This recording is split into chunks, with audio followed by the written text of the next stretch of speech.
La région du Tigré, dans le nord de l'Éthiopie, est connue pour son ensemble d'églises rupestres. Sculptée dans le grès, la plus merveilleuse d'entre elles est Abuna Yematagu.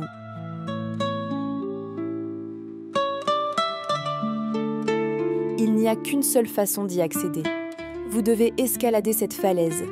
Bienvenue dans l'église la plus périlleuse du monde.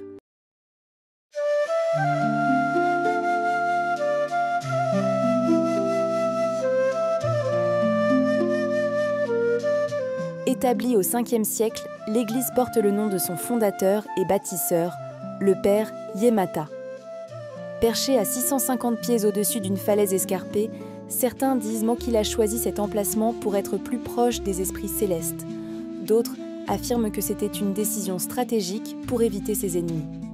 Quoi qu'il en soit, l'emplacement de l'église, les fresques du plafond et la précieuse Bible en peau de chèvre attirent les fidèles depuis des siècles.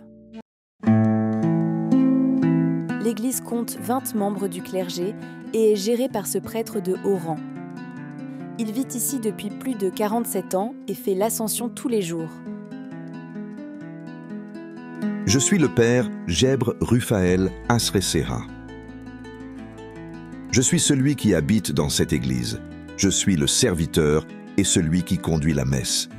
Et je suis celui qui a été placé ici pour accueillir tous les invités. Et donc, je suis tous les jours ici. Pour les fidèles intrépides, le trek de 2 heures jusqu'au sommet commence par une randonnée jusqu'au pied du rocher, depuis la vallée en contrebas. Les visiteurs doivent d'abord retirer leurs chaussures avant d'entamer l'escalade. Quand ils regardent de loin, ils ont peur. Ils pensent qu'ils vont tomber. Donc, nous les encourageons en leur montrant où il faut qu'ils mettent leurs pieds et leurs mains pour pouvoir grimper. Ainsi, ils prennent courage et montent sans regarder en arrière.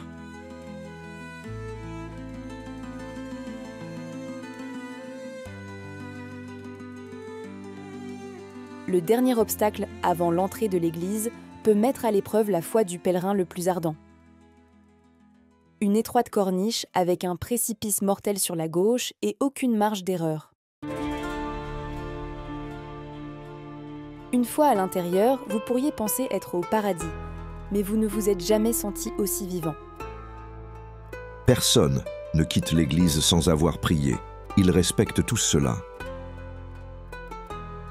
C'est parce que cette église a été créée par la puissance de Dieu, qu'elle se trouve en haut d'une montagne, au lieu d'être en bas dans la vallée.